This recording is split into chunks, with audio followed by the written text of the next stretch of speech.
नमस्कार दोस्तों, शोभित एस शर्मा आपके सामने एक नया वीडियो लेके आ रहा हूँ। ये वीडियो हमारी आज की सोच से रिलेट करता है। हमारी अर्थव्यवस्था के साथ हमारी सोच क्या है। हमें बड़ी खुशी होती है कि जब भी किसी वर्ल्ड क्लास कंपनी, चाहे वो गूगल हो, पेप्सी हो, ट्विटर हो, माइक्रोसॉफ्ट हो, इनका कोई भी सीईओ भारतीय मूल का होता है। वास्तव में खुशी होने की बात भी है। सोचिए कि भाई कोई अपना ही आदमी इतनी बड़ी कंपनी का मालिक बन जाए, सीईओ बन जाए। मालिक तो नहीं कहूँगा, सीईओ बन जाए तो नेचुरल सी बात है, खुशी होती है। अब इसमें हमारे ट्विटर के पराग जी हों, नडेला जी हों, या फिर जो है सुंदर पिचाई जी हों, कोई भी हो, हमें बड़ी खुशी होती है और खुश होने की वास्तविकता में बात भी है। लेकिन एक बात सोचिए, ये वो लोग हैं जिन्होंने बहुत पहले भारतीय पासपोर्ट को सरेंडर कर दिया। पासपोर्ट सरेंडर करने का मतलब ये नहीं है कि इनका भारत से नाता टूट गया। भारत से तो ये जुड़े हुए हैं, इसमें तो कोई शक नहीं है। लेकिन क्या आपने कभी सोचा है कि भाई ये लोग भारत की अर्थव्यवस्था में क्या जोड़ रहे हैं? एक युवाओं को सपना दिखा रहे हैं खाली कि भाई तुम भी इतने बड़े लेवल पे पहुंच सकते हो, इतना ऊपर पहुंच सकते हो। हाँ, उसके लिए तुम्हें जो है भारतीय पासपोर्ट को छोड़ना पड़ेगा, भारतीय नागरिकता को त्यागना पड़ेगा, तभी बन पाओगे। उससे पहले तो नहीं बन पा रहे ना। तो अब एक समस्या और आती है कि हमारे देश में अगर हम देखें तो अंबानी, अडानी, टाटा, बिरला, एल&टी, गोदरेज, ये हमारी अपनी कंपनियां हैं। तो हमारी मानसिकता क्या हो गई है? ये जो सोशलिस्ट प्रोपेगेंडा है उसके अंदर हमने किया क्या है? हमारी मानसिकता क्या है कि भैया ये सुंदर पिचाई, ये नडेला और ये पराग, ये लोग जो भारतीय नागरिक नहीं है, ये तो हमारे लिए बहुत अच्छे हैं, लेकिन टाटा, बिरला, अंबानी, अडानी, ये सब चोर हैं। अब सोचिएगा, थोड़ा सा ध्यान दीजिएगा जो मैं बोल रहा हूँ इस बात के ऊपर। आज की तारीख में केमिकल इंडस्ट्री हो, पेट्रो इंडस्ट्री हो, एफएनजी हो, फूड हो, टेलीकम्युनिकेशन हो, क्लॉथिंग हो, इन सारी फील्ड के अंदर ये कंपनीज जुड़ी हुई हैं और बहुत अच्छा परफॉर्म कर रही हैं। अदरवाइज हम लोगों को बाहर से इंपोर्ट करना पड़ता और बिलियंस ऑफ डॉलर्स हमें देने पड़ते, फॉरेन करेंसी जाती, ठीक है ना।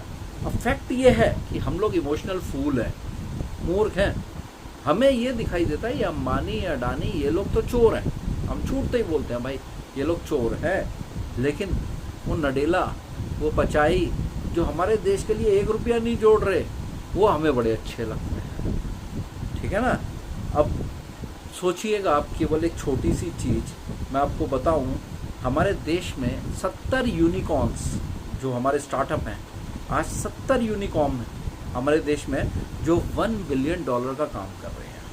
स्टार्टअप 40 तो 2021 में ही थी हमारी, बट लेकिन लोगों को इससे तकलीफ़ है। क्यों भाई, क्यों तकलीफ़ है?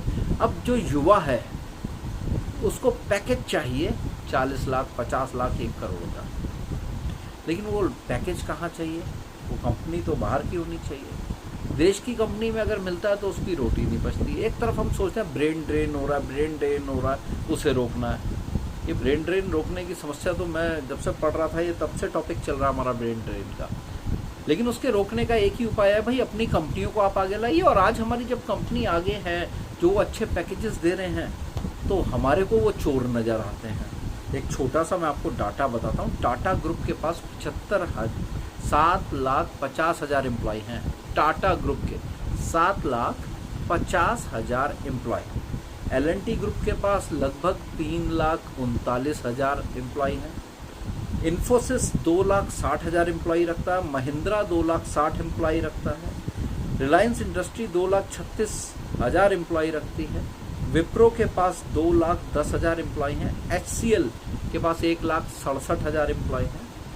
HDFC बैंक 1,20,000 एम्प्लॉय रखता है। ICICI बैंक 97,000 एम्प्लॉय रखता है।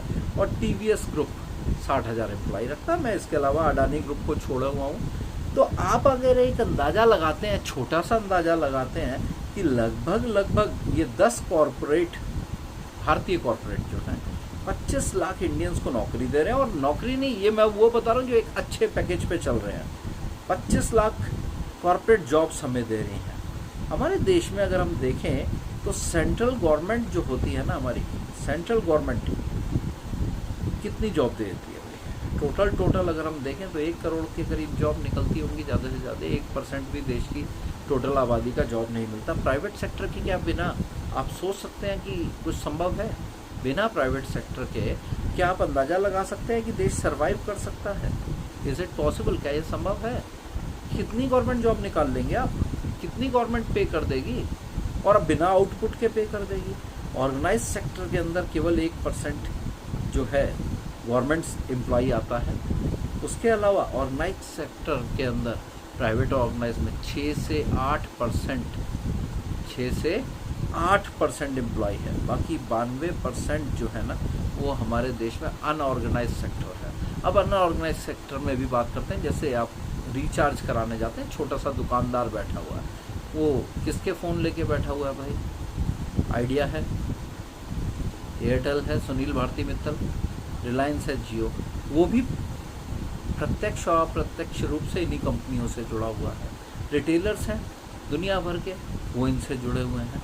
तो अब सोचने की बात है कि आप अपने देश के अपने ज़मीन से जुड़े हुए लोगों को जो आज एक जगह पे पहुँचे, जिन्होंने अपना एक नाम, अपना एक मुकाम बनाया, उनकी तो आप वैल्यू रखते नहीं, उनको तो आप चोर उचक्का कहते हैं। लेकिन इसमें आपकी गलती नहीं है, बेसिकली सिस्टम ऐसा बनाया गया है।